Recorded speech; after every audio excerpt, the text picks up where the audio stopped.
Hello, and thank you for joining us.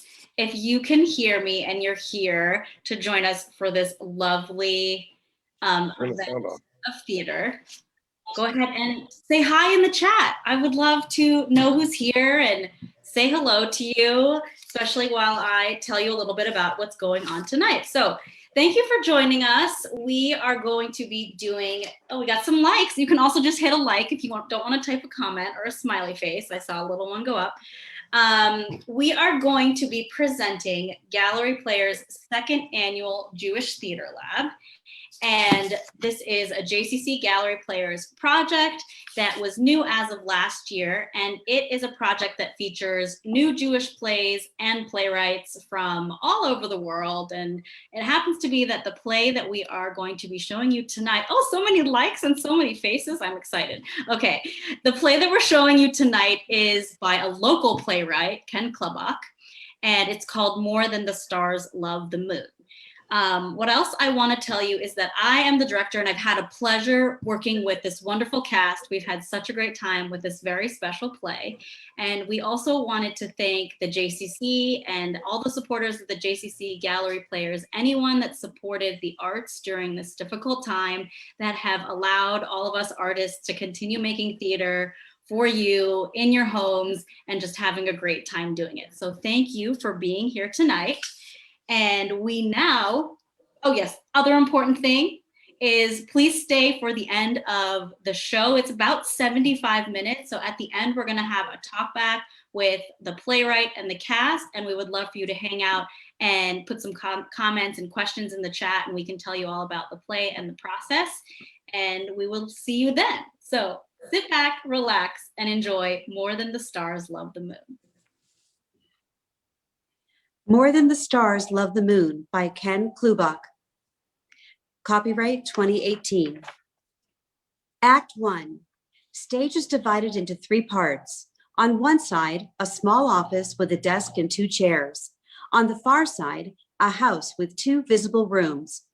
The smaller room is a kitchen, and the larger has a dining table set for 4, and an easy chair with a reading lamp beside it. In between is a street. Dude stands at center stage.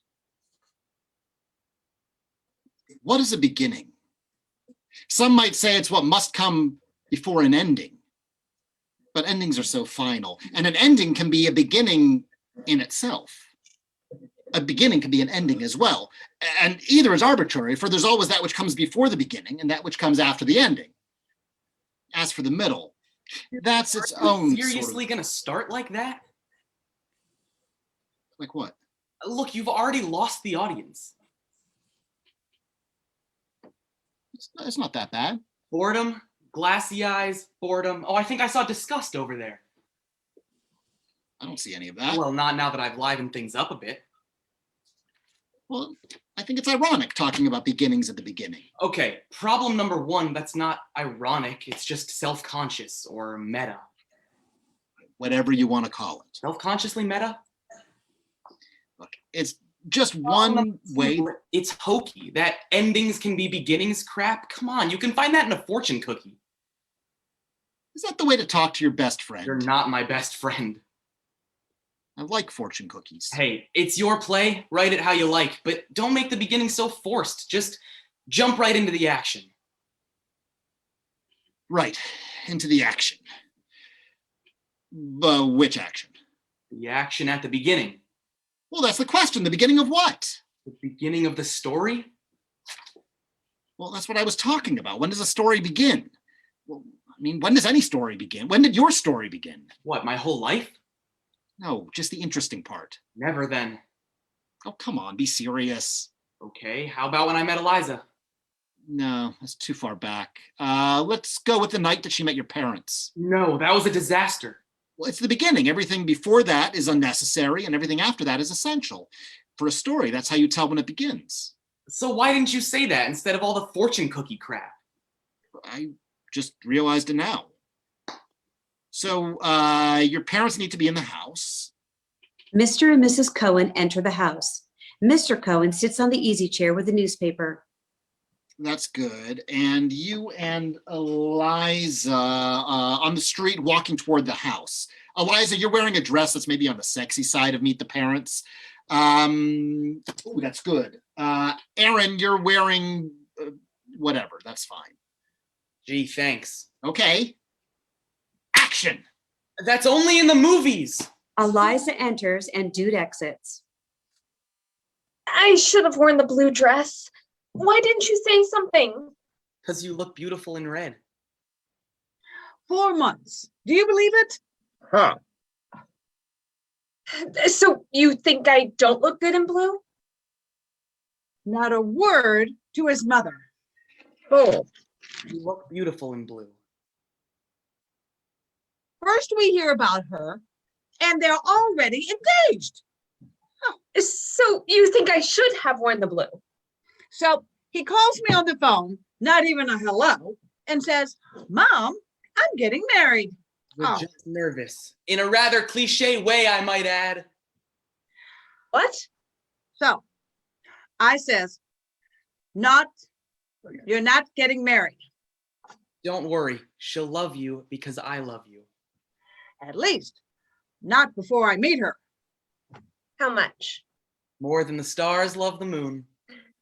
And how much do the stars love the moon? Less than I love you. I love you too. They kiss.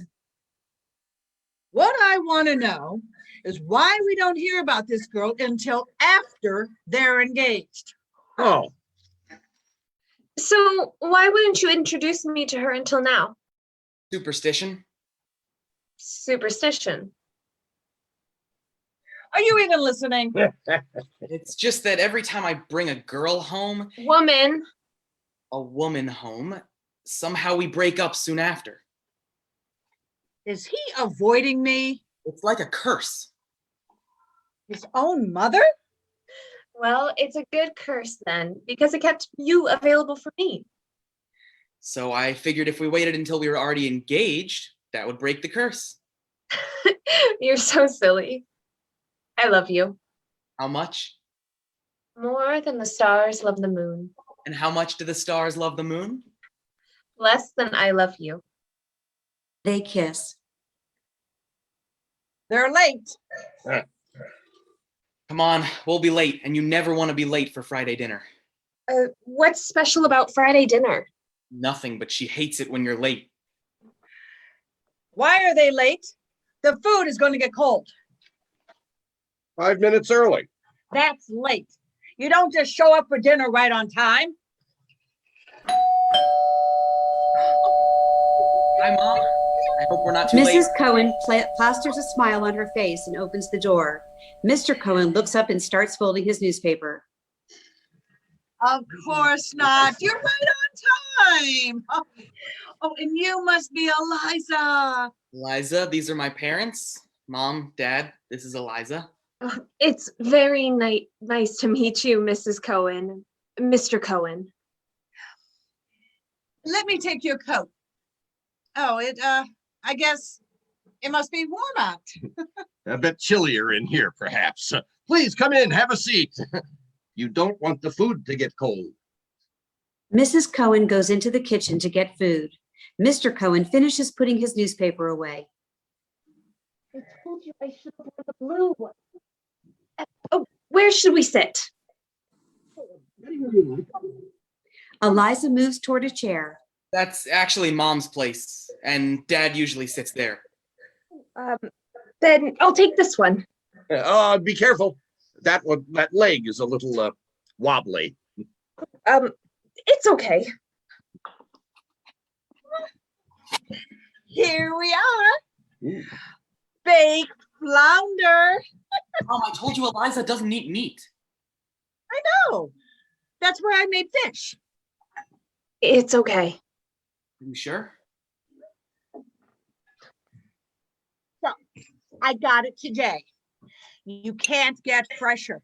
I told the girl at the fish counter that I was having a special guest over for dinner who doesn't eat meat. So she brought out these beautiful flounders, this fillet. Oh, it came off the truck this morning. You can't get fresher.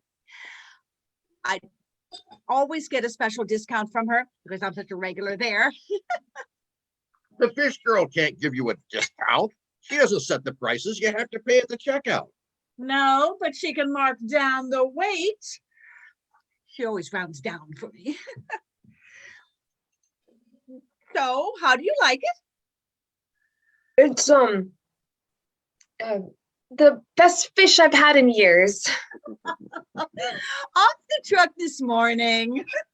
I'll tell you what my secret is. A dash of turmeric mixed in with the breadcrumbs. I'm sure she'll use that every time she makes fish from now on. Oh, I'll give her my recipe. So Eliza, tell us a little bit about yourself. Oh, yes, please. Aaron hasn't told us a thing. What do you do? I'm in marketing. Oh, I thought I recognized you. You're that girl from the shampoo commercial, aren't you? you mean the one that's naked in the shower? Oh, no, I'm not an actress. I work with computers and statistics. Computers. All the jobs use computers these days. Even that checkout girl at the supermarket has a Wow. computer. That's just a fancy cash register. You really do look like that shampoo girl. Hmm. Is she your sister? I don't have any sisters. Oh, okay. Yeah.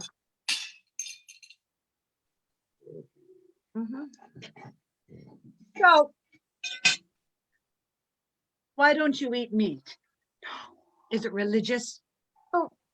No, I just don't think it's right to kill animals for our food.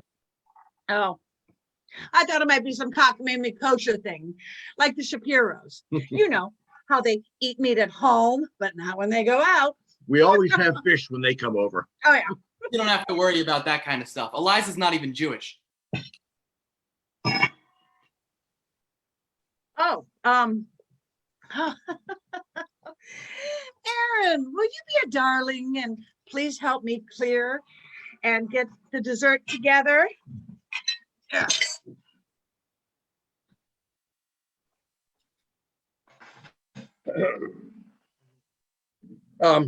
So how did you meet Aaron?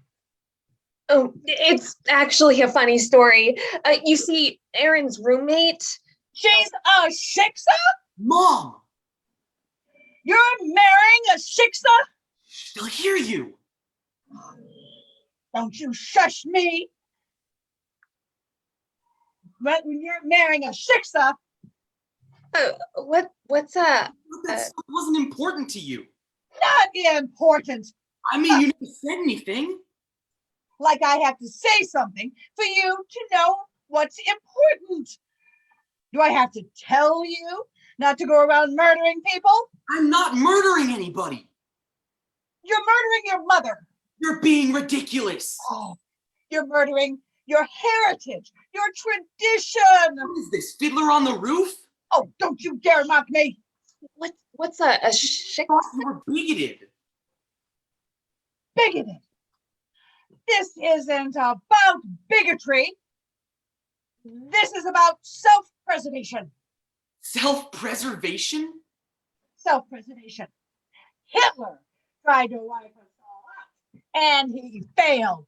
But now we're doing it for him with all this intermarriage. In another few generations, there won't be any Jews left.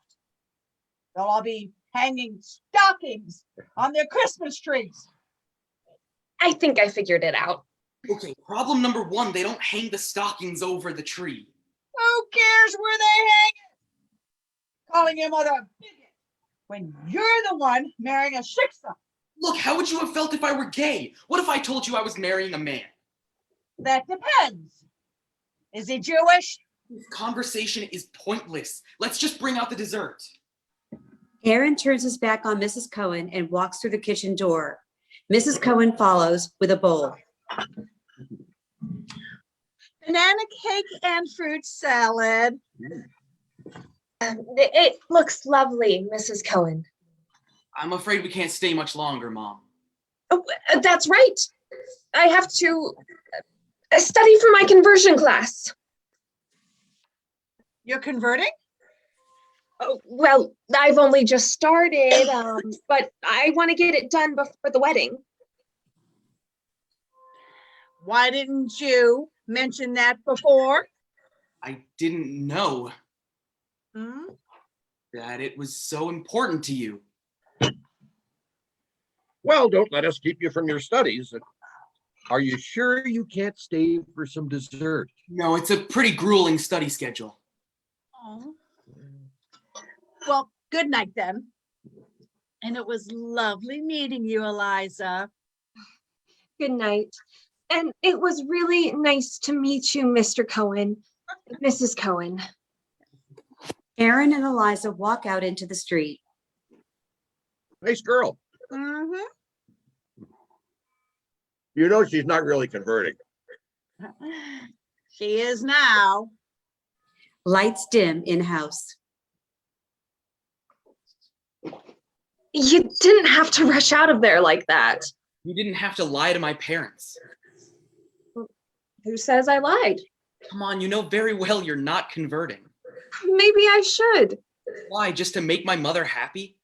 Is that such a bad reason? Yes, a religion isn't something you choose just to make a mother-in-law happy. It needs to come from your heart, from your belief. Is that why you're Jewish? Does it come from your heart and your belief? That's different. I was born Jewish. So why not convert yourself if it's not in your heart? Are you kidding? My mom would freak. See? And what's good for the gander's good for the goose. But how can you convert? Seriously, you don't even believe in God. So what? It's not as if I'm betraying some deeply held belief. I can be a Jewish atheist as easily as a Christian atheist. What does that even mean? It means our kids will light candles instead of hanging stockings over the tree. Hey, I'm sorry you had to hear all that. Don't be.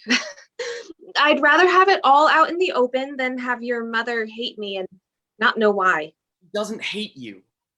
She won't now, because now I can do something about it. But you shouldn't have to do it just for her.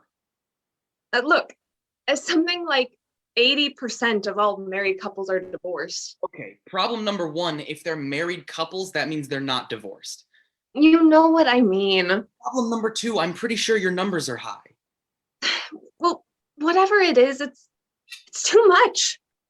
Everybody goes into marriage expecting their love to be forever, see? But the odds are stacked against us. Even if your mother liked me, they're stacked against us. We'll beat those odds. I want to believe that, but everybody says that to themselves. What makes us more likely to beat the odds than anybody else? Because I love you. And I love you too, more than the stars love the moon. And that's why I want to do everything right. Because if for some reason our marriage didn't work out, and if it all somehow crumbled and fell apart, I know myself. I would spend the rest of my life wondering what I did wrong. And if there was something, anything I could have done from the outset to give us a better chance and I didn't do it, I would never forgive myself. You think converting makes any difference to our odds? I think the goodwill of my mother-in-law makes a huge difference to those odds. Then if converting is what it takes to earn that goodwill, then... Do you even know what's involved? It's a really long process. It takes a lot of work. Well, at least I don't have to get circumcised. I don't, do I? Of course not. That's only for boys. Oh, okay. It's just that I read somewhere that in some cultures they do it to women, to girls. Seriously? How? Never mind. I don't want to know. But that's not the Jews. No, not Jews. So there's no problem.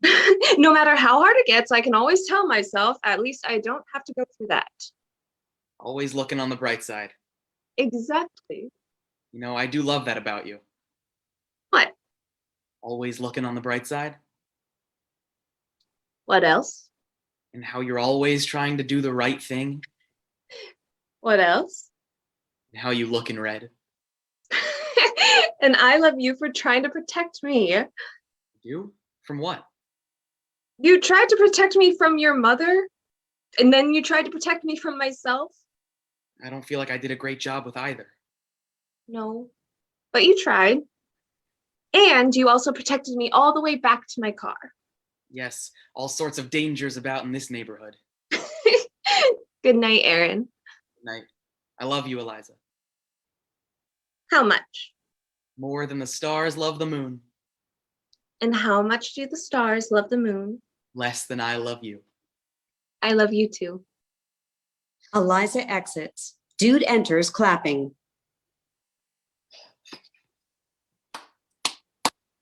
Well done. Well done. Dude, I'm not sure I like where you're taking this. Where I'm taking this. Right now, it's back to our place. Dude, isn't that my parents' house? Your parents? No, man, this is a metaphor. This is every home. Okay, problem number one, it's not a metaphor, it's a set. And problem number two, you've already established it as my parents' house. The audience will have that fixed in their brains now. As Dude talks, easy to Crew fix. rearranges furniture like he describes. Look, that's easy to fix. We just move a little furniture around and take out the dining room table and the chairs, bring in the sofa. Oh, that looks heavy. And I don't know, maybe some pop cans, some beer cans, and voila! Instant man cave. Aaron and Dude settle into position. Aaron is lounging on the sofa while Dude sits cross-legged on the easy chair, typing on a tablet computer in his lap with an attached keyboard. How much time has passed Time? since Eliza met my parents? Have I just come home? Has it been a day? Is it the next month? The next year? It's been several weeks. And how do you expect to let the audience know that? Well, let me think about that. I'll figure something out.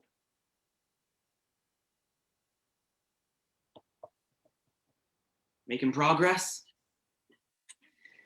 Slowly. No wonder. I don't know how you get anything done on one of those things. It works fine for me. I feel cramped with anything less than two big monitors. Well, this lets me move around, sit comfy. But you don't even have a real mouse, just the touchscreen thing. It's mostly just straight up typing. You never make any edits? Well, when I do, when I revise, I attach a mouse. I could never work like that. Well, then it's a good thing that you're not writing the script. Silence while Dude continues typing on the tablet. What if I put a speech about endings into the end? No. But it would be kind of No. fine. I think you're being. Aaron stands and crosses the room to retrieve his phone. Hi. Again? Oh, sure. No problem. Okay, I'll see you then. How much? And how much do the stars love the moon? I love you too. Liza's conversion class is running late and she's going straight to bed after. I'll see her tomorrow. That's nonsense, don't you? What? Well, the thing you and Eliza always say about the stars and the moon. Just how we say we love each other. Yeah, but it's a pretty low bar if you think about it. Hey, it's just something we started saying because it sounded romantic. Well, I mean, look, stars are just flaming balls of gas. They don't have sentient thought, let alone emotion. Dude. And even if it had some sort of self-awareness, the closest ones are still light years away. Our moon wouldn't be anything special to them. There must be millions of rocks, both closer and bigger. Dude. The moon would probably take up a smaller amount of a star's field of vision than, say, some random guy in Peru would take up of mine. Peru? Or any random country. I could say in an abstract sort of way that I love all of humanity. And that means that I love that random person down in Peru more than the stars love the moon. It's just a dumb thing we say to each other. You don't have to tear it apart. Don't break the tablet. Aaron looks down at the tablet he is holding, then roughly shoves it back in Dude's hands. It's a pretty low bar, is what I'm saying. But it is pretty catchy. Maybe I'll use it. What? More than the stars love the moon. What do you think of that as a title? I thought you said it was nonsense. All right, maybe I shouldn't have razzed you so much. Sorry about that. Is your play nonsense? Well, half of what they write for theater nowadays is. And which half is your play? Maybe I like the idea of a low bar. You can't trash our lovey-dovey talk and then steal it for your script. Fine, I won't use it. I think you're jealous because you don't have anyone. I said I was sorry. Because if you did have someone, you'd be saying nonsense like that to her. I said I'm sorry. Silence. Dude pokes at a few keys. You can use it if you want to. I'm a little wound up right now. Eliza, conversion. Conversion. Want to talk about it? No. Come on. You can talk to me. I'm your best friend. No, you're not. Well, then why did you ask me to be your best man? Lack of options. You see? You don't have any better friends, so I must be your best.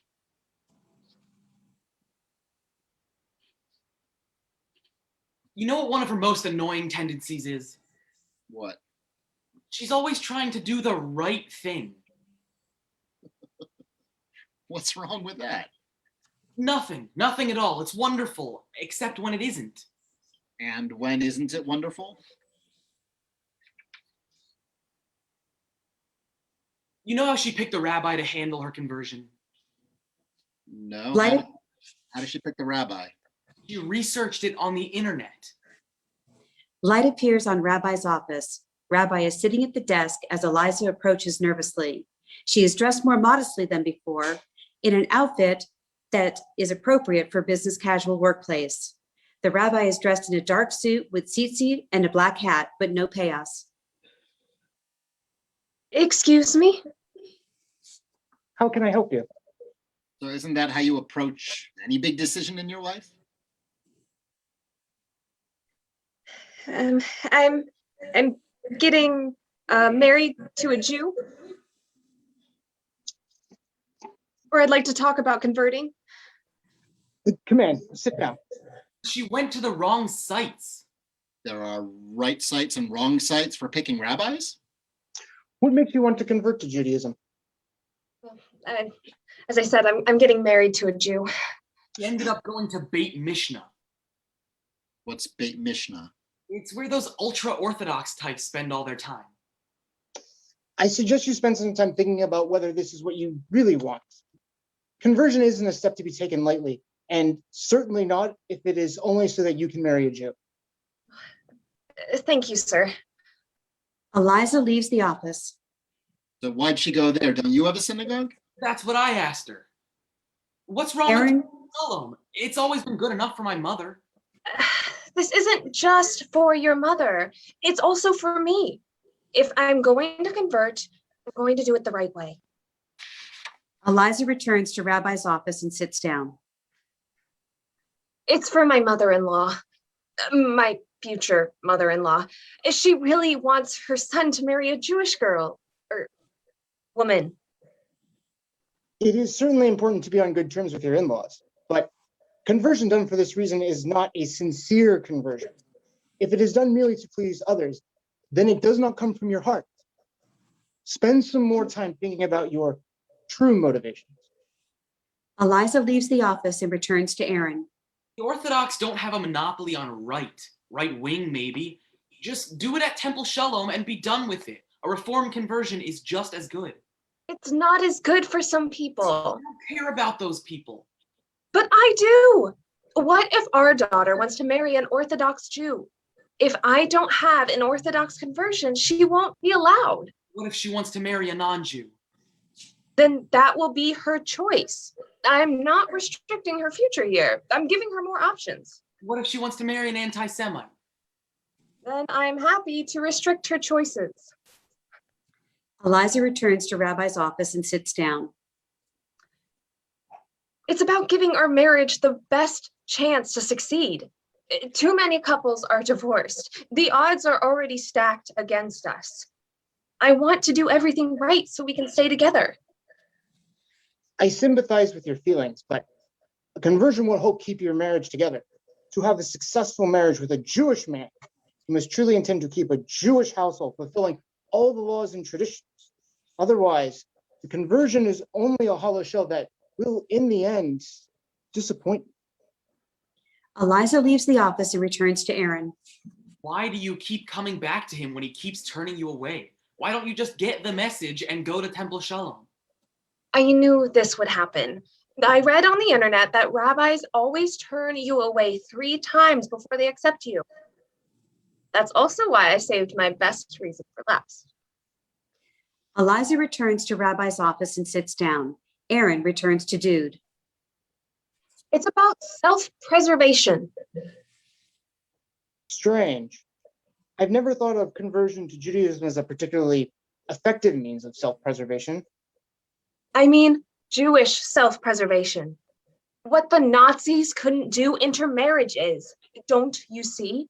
If this keeps up, there won't be any Jews left. It'll all be stockings and Christmas trees.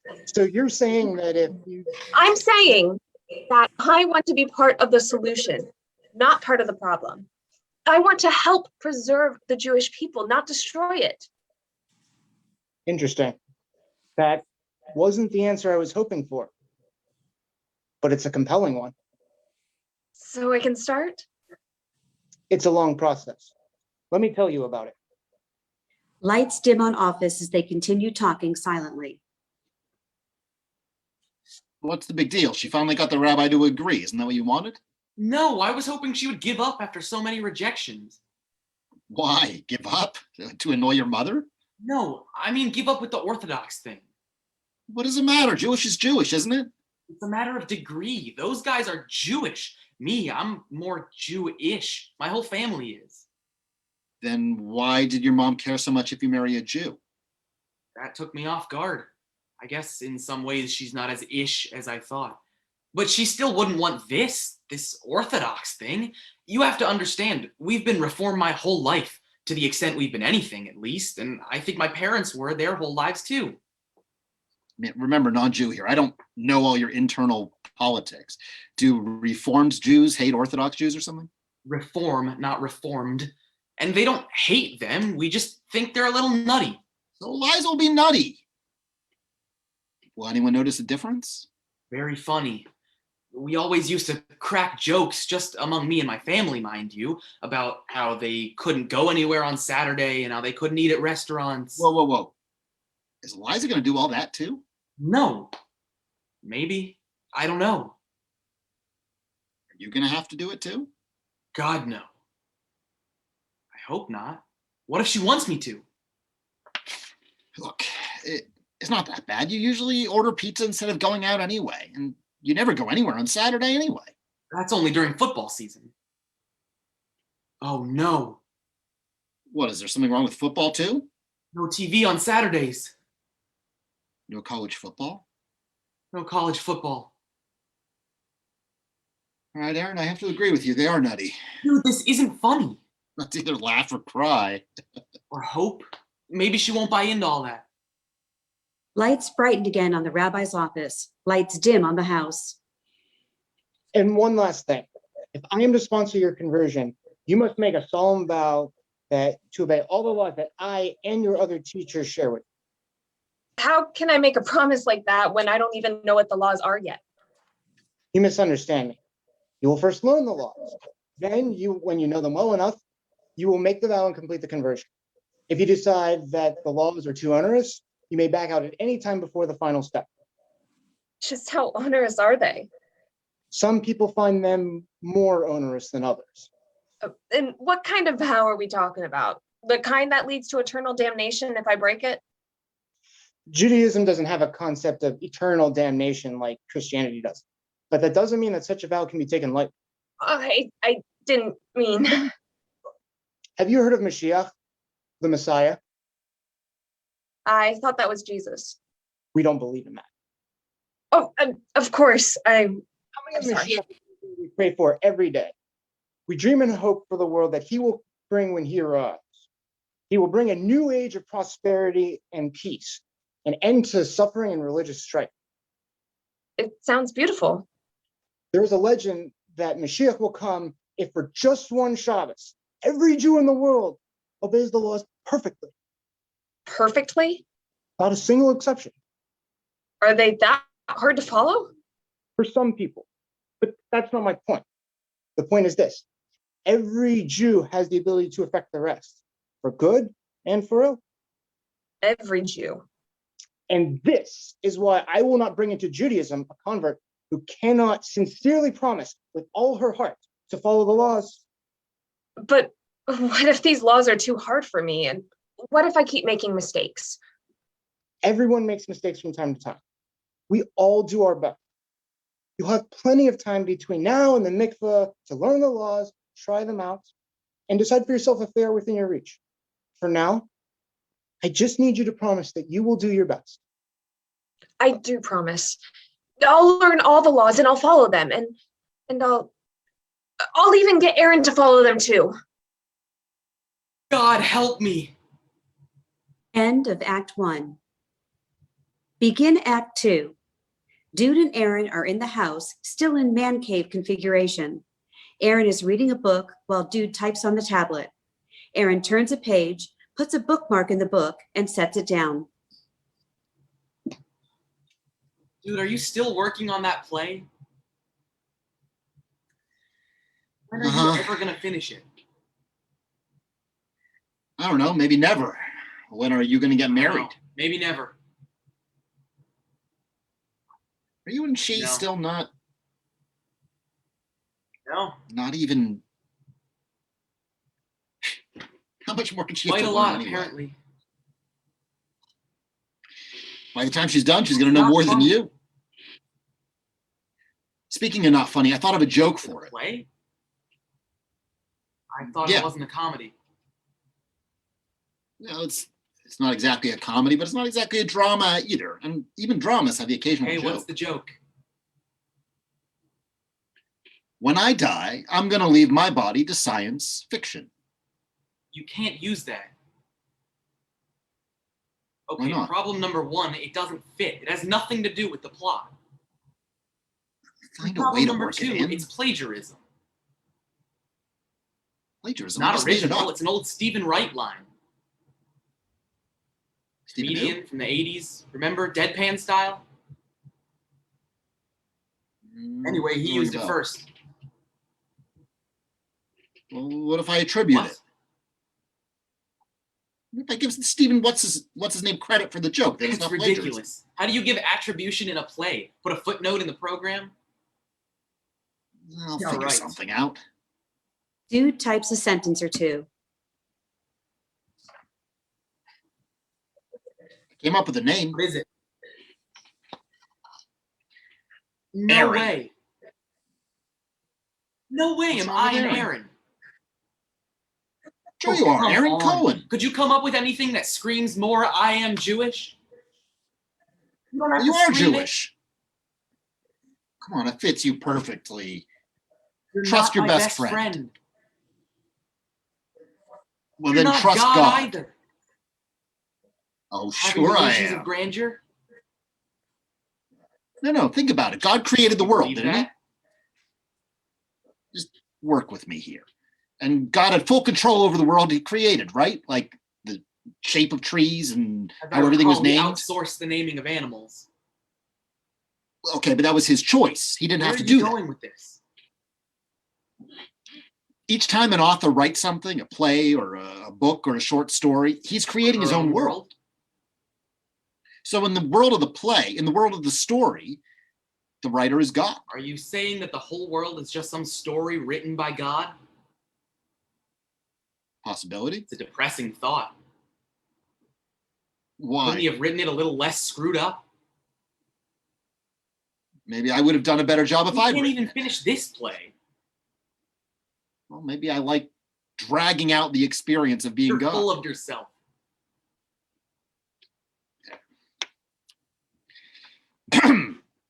Behold the divine writer and tremble before his divinity. You're insane.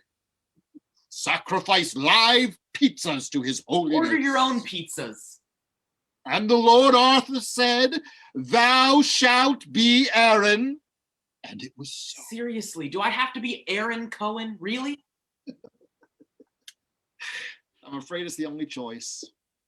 Where do you come up with these Jewish names anyway? Like Bagelman. Who's Bagel? That family Eliza wants me to meet for dinner tonight, remember? I've been working on a different scene. What's wrong with Bagelman anyway? Bagel Man. Is this some sort of edible Jewish superhero? I thought it seemed whatever. So I'll change it. What should it be? No, if I'm stuck with Cohen, they can be stuck with Bagelman. Ah, that's the spirit. When is this dinner anyway? Oh shoot, I'm supposed to meet Eliza now. You could stay here and have pizza with me instead. She'll kill me if I'm late. Well, don't say I didn't warn you. All right. We need to turn this into the Bagelman's house. Lights dim on the house. As furniture is shifted in it, Aaron and Eliza enter, walking toward it. Eliza is dressed modestly with a long skirt and full sleeves, appropriate for an Orthodox synagogue. Aaron is dressed in the same outfit he has had since the beginning. Thank you so much for coming. The Bagelmans have been asking to meet you for ages. I've told them all about you. And why do they want to meet me? Silly. Only good stuff. So it was a short conversation? You're impossible. It was very improbable. I love you. I love you too. They look at each other but don't kiss. Oh, we'd better hurry or we'll miss candle lighting. Eliza, Yes? what's wrong? Why do you think something's wrong? Why do you think I can't tell when something's wrong? I wasn't going to mention it. Come on, let's clear the air. We can't go to the Bagelmans with whatever it is hanging over our heads.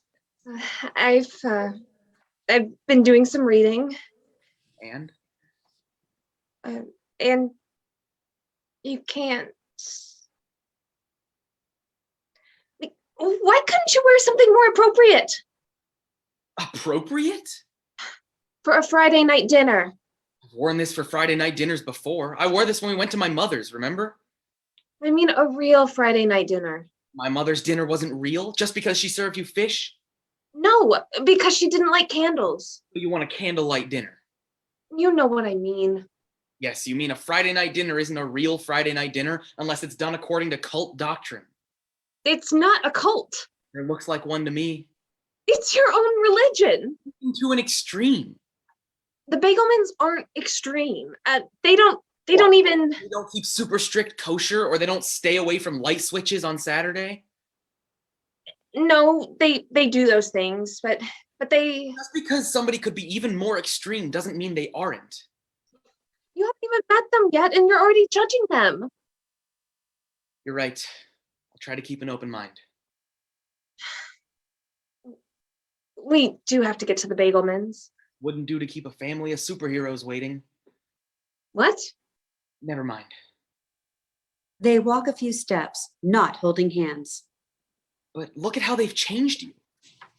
They haven't changed me. Look at how you're dressing now. You used to be a feminist. I still am a feminist, even more so. A feminist who isn't allowed to show 2 square inches of skin. And it's feminism to show off my body just for men's enjoyment? Yeah, I never complained. Case closed. They have changed you. They've taken away your freedom with all those rules. I changed myself, and I'm more free than I've ever been thanks to those rules. That doesn't make sense. Choice is a kind of slavery. Yes, and up is down, and day is night, and the president is... Just hear me out. Do you know what my life used to be like? I was paralyzed by choice, because with every choice came the possibility that I might make the wrong one. That doesn't mean that... Buying shoelaces was an ordeal.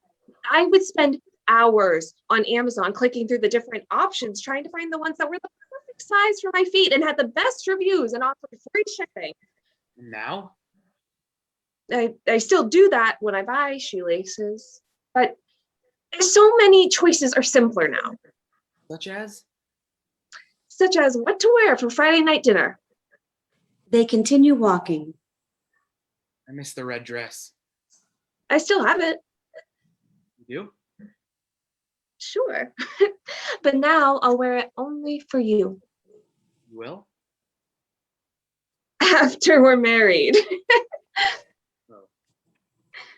We're here. Just remember, they really are a lovely family. Please try to keep an open mind. Eliza knocks on the door. Mrs. Bagelman answers it. Eliza, I'm so glad you could make it. And this must be Erin. Nice to meet you. Erin reaches to shake Mrs. Bagelman's hand, but she does not take it. Mr. Bagelman moves forward to shake his hand instead. Come in, come in. Would you like a kippah? Mr. Bagelman hands Erin a kippah. He puts it on awkwardly. I hope we're not late. Oh, no, you're perfect. We're just about to light. Honey, could you call the kids down? Glad to. Kids, we're lighting now. 6 children run into the room, chattering among themselves. The girls are wearing long skirts and long sleeves. The boys are wearing tzitzit and kippot. Eliza beams at them and hugs one. Erin stares, appalled. Quiet, quiet. The children quiet down, except for a few giggles. Baruch atah Lights Adonai. dim. The Bagelmans continue their rituals silently as Erin rips off his kippah and exits the house through an imaginary wall. Eliza and the Bagelmans do not react to his departure, but continue with the Sabbath rituals. I can't do this. Then you just walk through the wall. Send me the repair bill. I couldn't stand it in there any longer. Okay, what's going on? How can she feel more comfortable in there than me? Well, she was always the more outgoing one. Eliza and the Bagelmans start singing Shalom Aleichem quietly while dialogue continues. After the first 2 lines, they switch from singing to humming as they take their seats at the table. It's not just that. I mean, take this song. Sounds pretty enough to But me. she knows it and I don't. How do you think that makes me feel? I was proud that you have a smart girl. Not even Jewish yet, and she's already more Jewish than me. More Jewish than I. Dude, you're not Jewish. No, I'm correcting your grammar. You say more Jewish than I, not more Jewish than me. I already let it slide Here once. I am, freaking out about my relationship, and you're concerned with pronouns? Look, if you say it wrong, I'll get the blame, remember? And then he asks me to do Kiddush. Eliza and the Bagelmans stop humming. Yom HaShishi, Vaychu Shamayim V'aretz V'chol Tzevam. Dialogue continues and prayer starts to fade out. Mr. Bagelman continues to mouth words of the prayer. That's the prayer over the wine, right? So why aren't you saying it? I don't know it. I thought you had learned that one. I learned the one-line version of it. Borei Pri Hagafen. Not this whole thing. Aaron, you got to keep it together. So you don't know the song. It's not that big of a deal. You don't get it. Try to imagine, let's say you were Catholic. I am Catholic. Really? Then why are you writing a play about... Never mind. Now suppose you've always gone to Mass in English. Kivanu Anu v'karta, v'tanu kedashta, mikol hamim. And then one day you go and Mass is being done in Latin. You feel lost, but everyone else can follow along just fine. Eliza and the Bagelmans drink from their wine glasses. They start passing around a bowl for ritual hand washing. You feel lost. You don't even know the correct way to wash your hands, but everybody else does. Washing hands isn't part of Mass. Imagine that it never has been before. It hasn't. But now it is. You never knew it was there, but now it is. And everybody else is acting like it always has been. Even your girlfriend, who isn't even Catholic. Even she goes right along as if she's been doing it her whole life. You're the only one who doesn't fit in. Wow. So that's how you feel now? No, I said all that just to set up a joke. Of course that's how I feel. How else would I feel? Mr. Bagelman slices a loaf of challah and passes it out. I thought maybe you'd be feeling hungry. You're about to miss the chicken. Chicken? Aaron walks back to the house. He starts as if he is going to re-enter through the same wall he exited, then thinks better of it, puts his kippah back on, and lets himself in through the door. Nobody at the table takes notice as he seats himself. I'll just be over here if you need me. Dude goes to the office, sits behind the desk, and opens his tablet. Lights dim on him. I thought you didn't eat meat. Oh, I started a few months ago, but only if it's kosher. Why is this the first time I've seen you with chicken on your plate? Don't This is the first time we've eaten together at a kosher meal. But you've been keeping kosher practically since you started the conversion. I'm following as many of the rules as I can, but I don't really have a kosher kitchen yet. It takes a lot of work to make it kosher. Does it ever? When we moved in here, we had to replace the countertops and the dishwasher. The microwave. How the microwave. But at least we didn't have to buy all new dishes and kitchen gadgets like you will. We have to. So I figure we'll get a lot of that stuff off the registry. And plus, I need it all until I start cooking meat. That's why I haven't done it yet. The children interrupt and ask. Go ahead. The Go children ahead, run, kids. Go ahead, kids. You're excused. the children run off noisily. So, Eliza, dear, tell us about how your conversion is going. We've been learning the laws about death and mourning. That sounds fun. It's fascinating, actually. Did you know that the burial has to take place within 24 hours of the death? Although there are some exceptions, like if it's Shabbat, and somebody has to stay with that body the entire time. And embalming is prohibited. It's considered a desecration. So is autopsy, for that matter, unless it's required by law. Now, a lot of people think that this also means that you can't be an organ donor, but actually, I'm donating my body to science fiction. Pardon me? Never mind. Just a stupid joke. As it happens, the subject of death also comes up in this week's Torah portion. You see, Moses goes to the people when he says, Eliza and I would love to hear about death and the Torah, but we'll have to take a rain check. why? Because of the rain. Of course, my knee is acting up, you see, and that means it's going to rain soon, probably in buckets. We have to get home before we get drenched. Are you sure you can't stay for dessert? I have a babka. Thank you so much, but we really have to go. Oh, at least let me pack a couple of pieces up for you. Mrs. Bagelman goes into the kitchen to cut and wrap 2 slices of babka. No, that's quite all right. That would be lovely, Mrs. Bagelman. Thank you for a wonderful evening.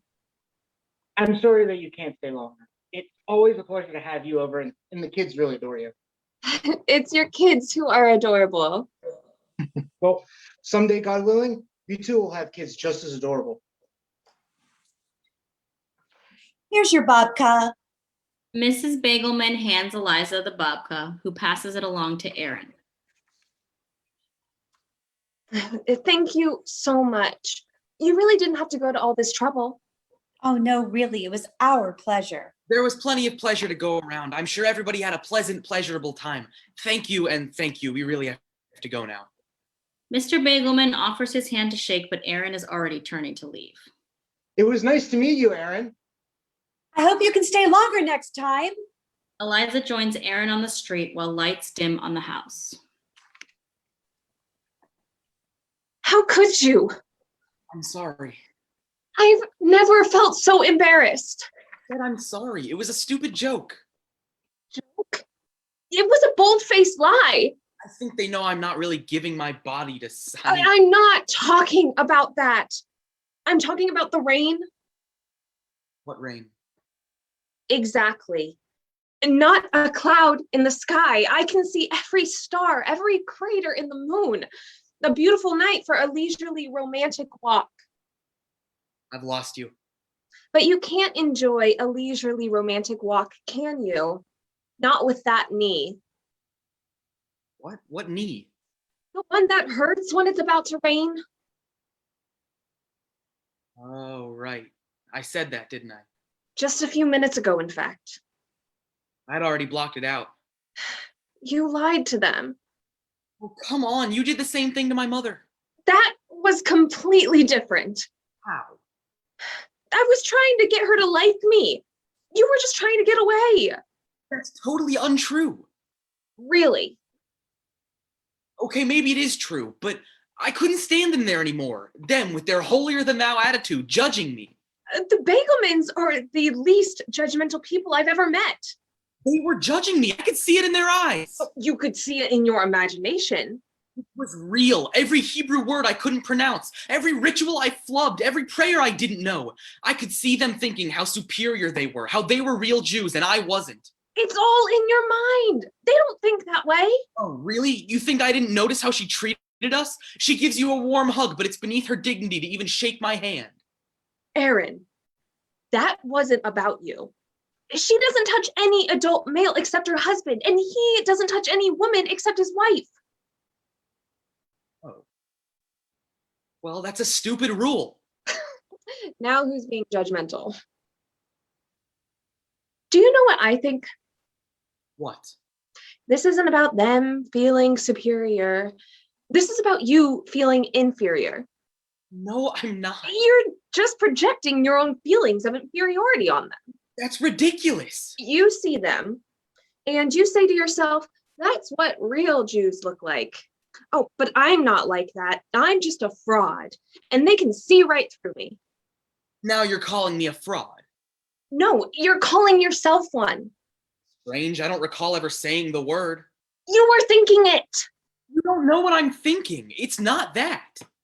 Okay, then tell me what you are thinking. Not that. Eliza waits patiently as Aaron gathers his thoughts.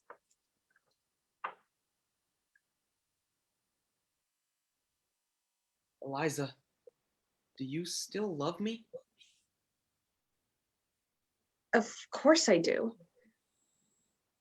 It's just that things seem different between us. Do they? Yes, ever since we haven't. Aaron, we talked about that, and you know why. No, but I still feel, and that's on top of, it wasn't about how the Bagelmans saw me, not really. It was about how you saw me, how you saw me there. You thought I was comparing you to Mr. Bagelman? How could you not? Well, he's a lot older than you, and he's already married and has a bunch of children. I mean that you're gonna run off with him, but is that the life you want? It is. With all those children? You always used to make fun of women who were baby-making machines. I wasn't making fun of them. And that was before I met Mrs. Bagelman. I always thought women like that were being forced by their husbands or society or something. But she did it for herself. And she loves it. And you think you would love it? Maybe. I might. What about your career? Could you really give up your job for Barney songs and dirty diapers? I don't know. Maybe I'd hire help. Maybe I'd work part-time, at least until they're in school. I don't have to decide now. Motherhood just looks more appealing than it used to, that's all. Motherhood, fine, but does it have to be so Jewish? You don't even believe in God. Or has that changed too? I'm less sure about that than I used to be. There's still a part of me, the rational part, or at least the part of me that thinks of itself as rational. It looks at me and laughs. Can't believe I'm buying into all this. But there's another part. And that part has its own kind of rationality. Not the kind that the first part could understand or appreciate, but I can see it. All those rules and laws, they're not arbitrary, anything, but each one comes from careful study and analysis. And together they form a structure so intricate, so beautiful. It's like a shibboleth of rationality. Okay, problem number one, that's not what shibboleth means. Whatever you call it.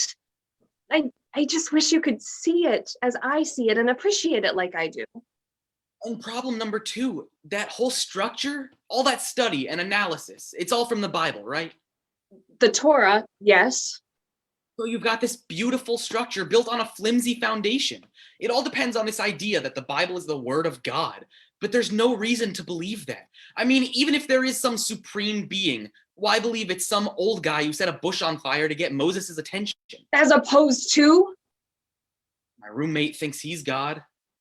He thinks highly of himself. I'm living with him. But how can you pray to a God who probably doesn't exist? What if he does? What if he doesn't? Or what if Jews have it all wrong and the Christians are right about him? Or the Hindus? Or my roommate? What if you're praying to the wrong God? It doesn't matter if it's wrong. Can you believe how liberating it feels to say that? It doesn't matter if I'm wrong. And that's what the rational part of me doesn't understand. We don't pray to God for his sake. We pray for our own. Believing in God gives comfort. God helps us find comfort whether he exists or not. So you weren't comparing me to Mr. Bagelman? Of course not. I was comparing you to yourself. What do you mean? I mean to how you could be. Your potential. Do you ever... How do you identify? How do I identify what? Yourself. How do you define yourself? I don't really think about it. Do you think of yourself as Jewish? I don't really think about it. You don't. I mean, I don't walk around saying to myself, hey, I'm Jewish. Look at me, I'm still Jewish. That guy over there, totally not Jewish, but I am. I'm trying to be serious here. I'm sorry. I really don't understand what you're getting at. Identity isn't something you have to remind yourself of. It's something that's always there. It shapes everything you do, even if it's only subconscious. Wow, that's pretty heavy. It's the sort of thing we think about in marketing. Well, I can't really say being Jewish does that for me, any more than anything else, at least. See, that's the difference between you and the Bagelmans. It's not what you know, it's about how much you care. You think I don't care? You were born into this beautiful ancient tradition, and me, I have to work so hard just to join, and you just got it for free. But instead of valuing it, instead of treasuring it, you simply treat it as something incidental, something inconvenient. Hey, it's not something I chose. It's something that's yours. I didn't ask for it. That's not the question. The question is, what are you going to do with it? Why do I have to do anything with it? Because you've been given something special and you're squandering it. Look, being Jewish doesn't make me special. It's not about being Jewish. It isn't? Aaron, do you know what your name means? That my roommate has a sick sense of humor? It means that you're a descendant of Aaron. Of course, I was named after my great-grandfather. No, the original Aaron. Moses' brother, the founder of the priesthood. Kohen means priest. I'm a priest? Yes, you are. So what are my priestly duties? Sacrificing live pizzas? If the temple were rebuilt, you could be there making sacrificial offerings. Then let's hope it doesn't get rebuilt. Why do you keep running from who you are? I'd like to think that who I am is defined more by my actions than by some accident of birth. And that's somebody who lies to escape uncomfortable situations and who cares more about college football than his relationship with God. I panicked in there. I'm sorry. And we've been over the football thing. This isn't about the football. This is about how you have so much opportunity to be so much more than yourself if you only didn't limit yourself. You want to know how I define myself? More than a Jew or a football fan or a straight man or anything else, I think of myself as your fiance, as the man who is lucky enough to marry you. And for that, you would throw everything else away. What am I throwing away? You were prepared to throw away your Judaism. But you're converting. If anything, you're making me more. A Kohen can't marry a convert. But why? I just learned it today. I was reading all that stuff about death and I saw that a Kohen isn't allowed near a corpse, and it's something about ritual purity. Anyway, that got me thinking, and I looked it up to see what other rules would apply to you, and I found this. But why hasn't the rabbi? He doesn't know. I never mentioned your last name to him, but once he finds out, he'll refuse to marry us. Didn't the Bagelmans know my name? Why didn't they say anything? I don't know. Maybe they don't know that rule, or maybe they're just being nice. I don't know. So we'll have my rabbi marry us. I'm pretty sure he doesn't care about that sort of thing. You don't understand. It's not a one-time thing. If a Kohen and a convert do marry for some reason, they're required to divorce. Every day we stay together, we would be breaking the law again. So we break it. It's a stupid law. Aaron, when I complete my conversion, I have to promise to obey all the laws, and then I'm supposed to turn right around and commit to breaking one for the rest of my life? So convert under my rabbi. Or better yet, don't convert at all. I can't do that. I may not be Jewish yet, but my identity has already changed. What do we do? My head's been spinning since I learned it. I've been trying to ignore it or see a way out, but Don't say it. I'm so sorry. Don't say it. Aaron, I don't think that it's going to work. No! Aaron turns away from Eliza and marches to Dude in the office. Lights dim on Eliza, who stays in place. Lights come up in office. Dude closes his tablet as Aaron approaches. Dude, you can't do this to me. Change it. Attach your mouse. Hey, careful, don't break the tablets. Change my name. It's not the name. It can be as Jewish as you like. Anything but Cohen. How about Rosenbaum or Goldstein or maybe Wexner? Wexner would be nice. It's not the name. Of course it's the name. You heard what she said. And by the way, it's an awful plot twist. It's like Gilbert and Sullivan gone bad. You're better off without it. Look, I picked the name without even knowing about that rule, but it didn't change anything. You were headed for a breakup the moment your mom called her a shishka. Shiksa. What? The word is shiksa, not shiska. Great, now I have to go back and revise the first scene. Terrific. While you're at it, take out the word altogether. Make it so she and my mother love each other and the subject of conversion never comes up, and Eliza and I live happily ever after with as many babies as she wants to have. Can't do It that. would be more realistic that way. This orthodox conversion premise is totally flawed. There's no way she could get this far without I can't do that. That's not the story. The story can be anything you want. You make the story.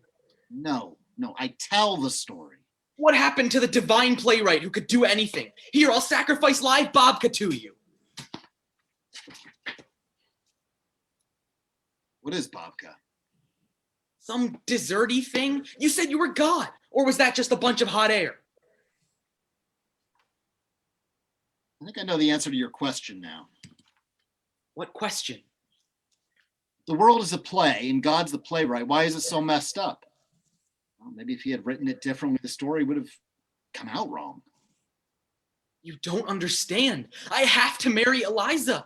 Any other ending is wrong. She's everything to me. She's my best friend. She's my identity. I love her more than anything.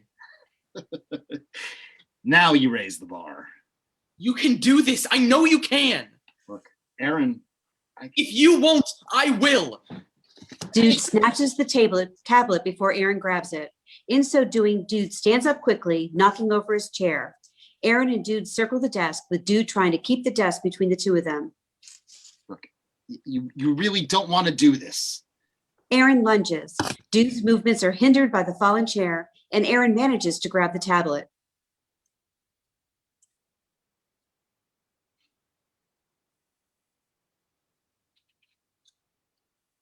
Look, you can't do anything with it. You don't have the password. Just give it back.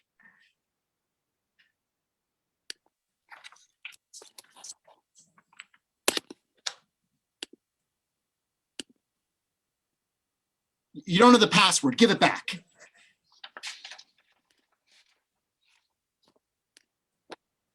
Tell me the password. It's no good to you. There's nothing you can do with it. I can do this. Go out.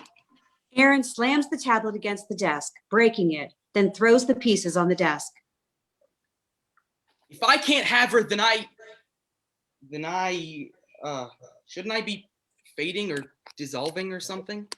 No, because it's backed up in the cloud, you idiot. So what are you so worried about?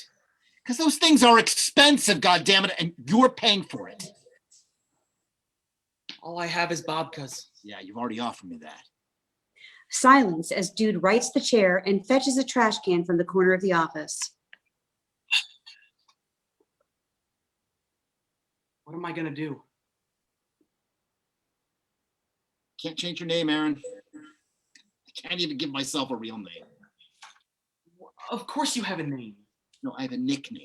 That's all. I couldn't even make myself your best friend. You're no friend at all. A friend wouldn't do this. Yeah, or that. No, I suppose not. Silence as Dude sweeps the remains of the tablet into the trash can. What am I gonna do? Go back to her. She has some words of comfort for you. That's all? That's all. But I don't want her comfort. I want her love back. Aaron limps back towards Eliza as the light dims on the office. Light raises on Eliza. Aaron stops some distance from her so they are illuminated by separate spotlights. You still have my love. I'll always love you. How much? More than the stars love the moon. Problem is, that is a low bar. The end. Cast and crew will be back in a minute for a talk back.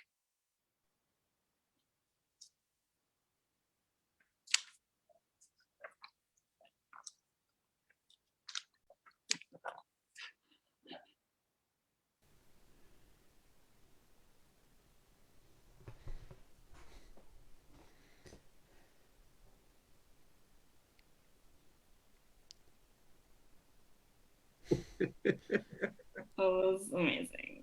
Like, Neil, you're my hero. I was trying to stay in my sad space when that happened. All right, so we can see, it looks like we're on live on the Facebook. Yep. Okay, so I gotta turn my thing.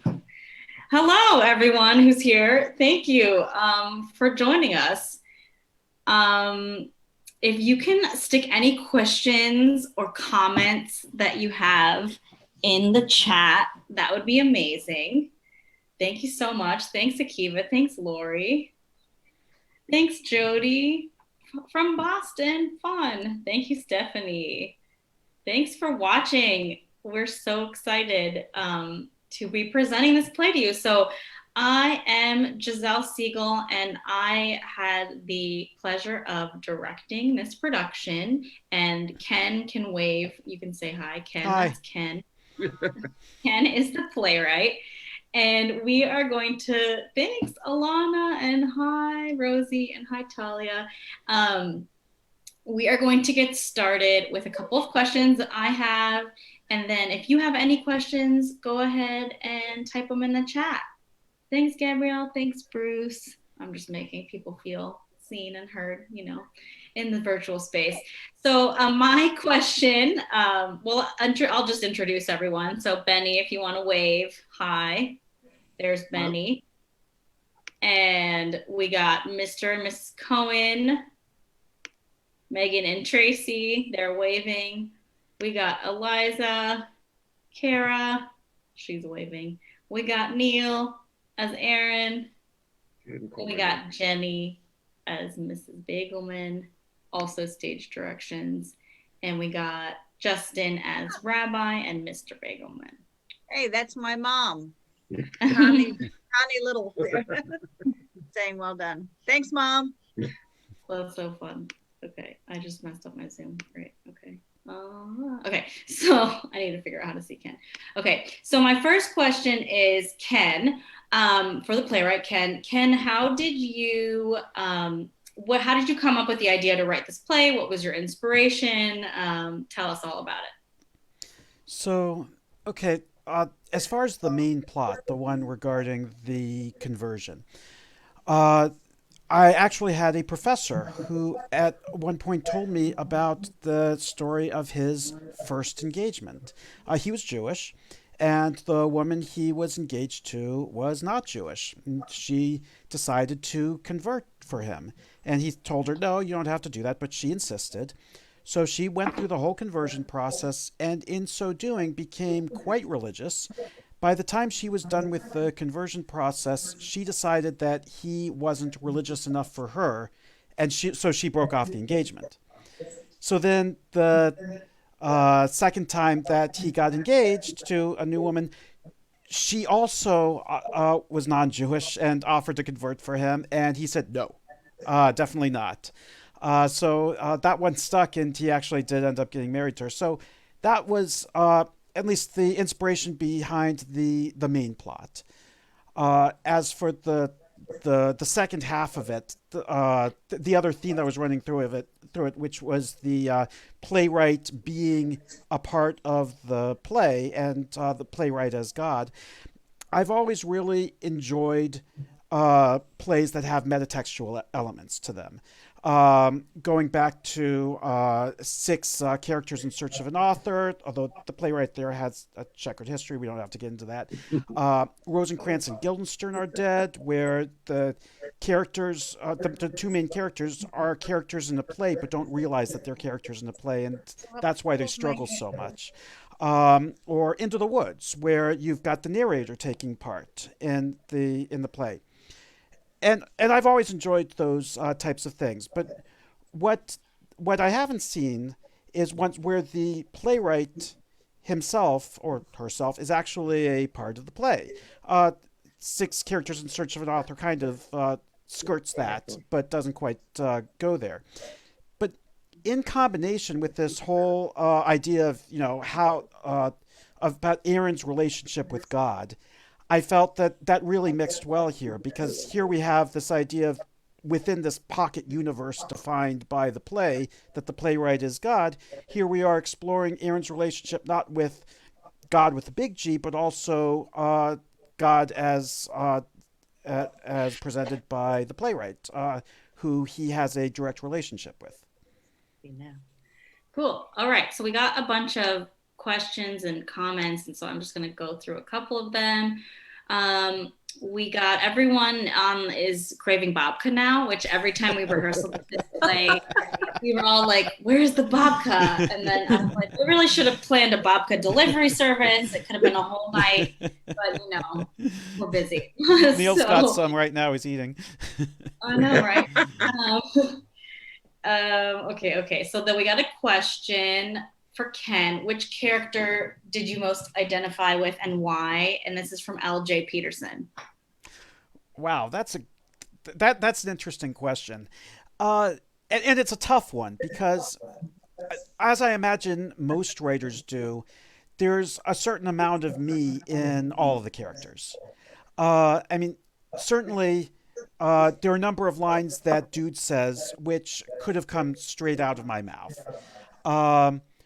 Also, though, I would say that, I'll just say that when I buy stuff on Amazon, that monologue of Eliza's about buying shoelaces, it really is how I buy things on Amazon too. And also with as far as Aaron's concerned, I've gone through kind of a similar journey in that I for a long part of my life I was not observant at all. I've been brought into situations by significant others, more than one significant other, who was more religious than I was, and brought me to meet families like the Bagelmans, and I've had that experience of feeling out of place and really not knowing as much as I felt I ought to have known. Of course, I've learned a lot since then. Otherwise, I wouldn't have even been been able to write this. But yeah, I have some identification with most of the characters. Making sure, dear. Oh. Very cool. Mhm. Okay, so I'm going to, oh yeah, okay, this is good. We got some questions. So I'm gonna talk a little bit about my connection and then how we kind of worked through how it was written for the stage and how we tried to adapt it for Zoom, and also how we hope to do it on the stage someday. So I converted to Judaism. So when I read this play, I was like, there are so many moments and so many things. Like, I don't know how Ken was able to write a convert's brain, because that's amazing. But all of the things that, a lot of the speeches, the Amazon thing I actually also do. A lot of the things I connected to with in a really big way. And I was really excited to work on this play. And so if you guys noticed, we were reading the stage directions a lot, because the setup is, Ken, if you want to expand more, but the setup of it on stage even adds more to the play and to the feel of it. So there was a question that to the whole cast from Stephanie, how did it feel rehearsing and performing over Zoom instead of in the theater? As a director, when we originally were going to do this play and the one we did last year in the theater, the vision for Jewish Theater Lab was to create the stage into an intimate theater space and put audience seating on the Roth Resler stage, and have people right there in an intimate setting breathing the same germs as you know, right there with you. And we couldn't do that. So I was like, it was really hard for us to figure out how to make the scenes work on Zoom. And if any of the actors want to, like, maybe Neil or Dude, kind of like talk a little bit about how you had to do blocking on Zoom and how that went, that'd be fun to hear. For me, I think even harder than the blocking is, you know, when you do a scene, you try to get into a rhythm where you're, you know, responding to each other's lines and you're reacting to lines. And in Zoom, there's the delay kind of varies how much it is. And so, you know, that kind of connection that you want to have on stage, and that kind of rapport where you go back and forth, it can be really difficult, because at times you speak and then there's this, you know, half-second delay before the other person responds with their lines. And it can be a challenge to kind of keep up the focus and the energy and everything with that. And then, as you're saying, you know, to like hand one item across and to try to time that can also be very difficult. Basically, Zoom throws off your timing. Just to pile on that, I'm sure most of the viewers on Facebook noticed this. There was one point in there where the delay was inconsistent for whatever reason. Aaron's lines were coming over a little quicker and Dude's lines were coming over a little later. And so I'm sure to the two of them, they felt that they were reacting to each other. But for the rest of us watching, it was like Aaron was talking over some of Dude's lines. And that's actually, in all the times that we've been rehearsing this was the first time that particular technical difficulty happened. So, of course, had to wait. Or we lost an actor for 20 seconds. Well, yeah, that also happened. It's always in the performances, like, you practice and nothing's gone wrong, and then you go live and it goes wrong. Like, it just is. It's like the theater gods are like, eh.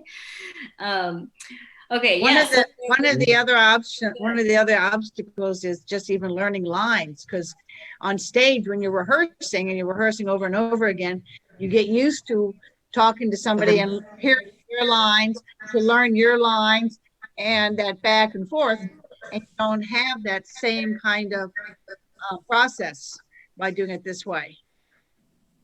Yeah, we had a very short rehearsal process because, you know, everyone's busy and it's a stage reading. But yeah, definitely it would have been totally different if we were in person. Now people are commenting about the ending. Okay, are you ready for this? Okay, we have some, which every time the ending, like, my heart, it just rips it. It hurts my heart. Gives me chills. Okay, so Frederick says, I loved it so much. Thank you. Really stunning, everyone. And Ken, why such a sad ending, though? Why not make them find a different rabbi? Were you explaining that they're nuts? Anti-love? Just amazing. So it's interesting. I mean, and people have asked me this question. I've separately. A number of people have asked me, was it always going to be that ending? Was there any way that it could have been a different ending? Did you know the ending when you started? And I'd say yes, I did. And it goes back to that story of my professor that I talked about. That I knew when I started the play that it was going to end with them breaking up. What I didn't know, though, was that it was going to break up, that the breakup was going to be because of that rule involving Kohanim not being allowed to marry converts. And that's because when I started writing the play, I did not actually know about that rule. So that was a line that Dude says. Dude says, hey, when I gave you the name, I didn't even know about the rule. That was true. Dude was speaking for me there. As I was going through the process of writing the play, I learned about it actually because of a rabbi's Devar Torah, a rabbi's sermon on a Shabbat where he talked about it, and my ears perked up. I thought, wait, that's totally relevant.